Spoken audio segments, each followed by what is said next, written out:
Nightfall at Winding Pines. A strange encounter.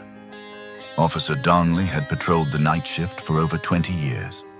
He had seen it all: drunks, runaway teens, the occasional strange call about a wolf sighting. But that night would haunt him forever.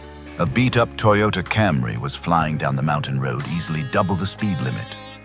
Donnelly flicked on his lights and gave chase, but to his surprise, the car pulled over on its own.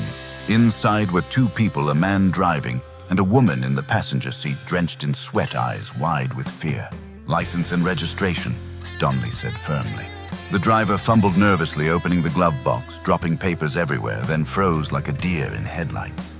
Something was off. "Have you been drinking tonight?" Donnelly asked.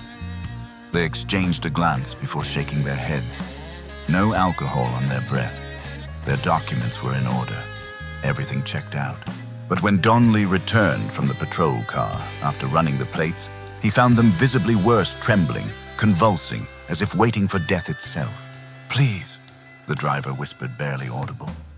"We're out of time." 2. Flight and fatality. Donnelly, suspecting drug use, demanded a sobriety test. The man glanced at the rearview mirror, not at Donnelly, but at the dark woods behind them. His legs shook violently. As Donnelly stepped around the vehicle, the engine roared to life. They fled. Donnelly launched into pursuit, radioing dispatch. The Toyota swerved erratically, then veered off the highway into a dirt path leading to Winding Pines camp. Moments later, the car lost control, plowed through the trees, and smashed into a massive trunk. Donnelly arrived to find carnage. The woman in the passenger seat was dead on impact, her body mangled beyond recognition. But the driver, he was still alive and running. Into the woods, and the transformation, Donnelly caught up to the man who was gasping, soaked in sweat. His pupils were dilated, heart racing. "If I hide?" "Now," the man stammered. "You won't be able to see me." Donnelly dragged him back to the patrol car, preparing a Narcan injection in case of an overdose.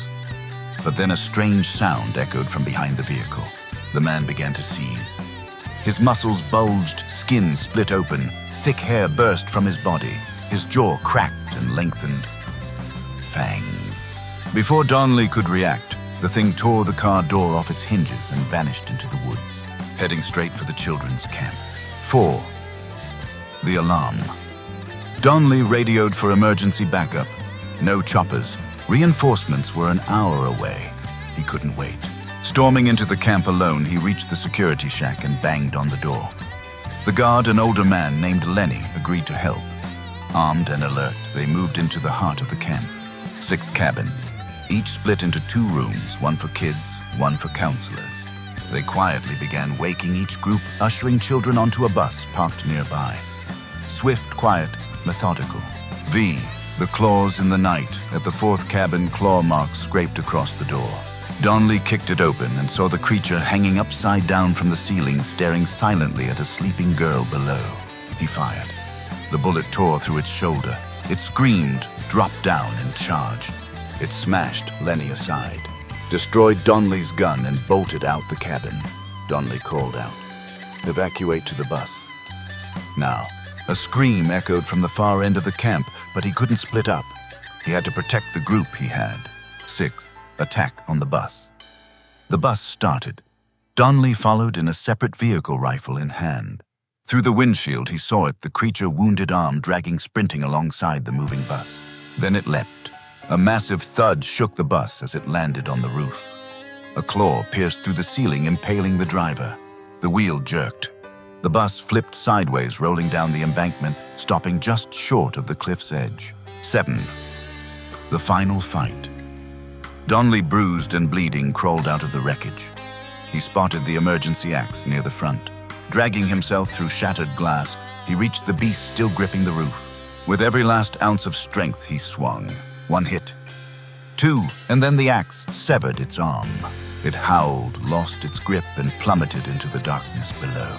Donnelly rallied the kids, ushering them out before the bus finally gave way and tumbled off the cliff. Wait.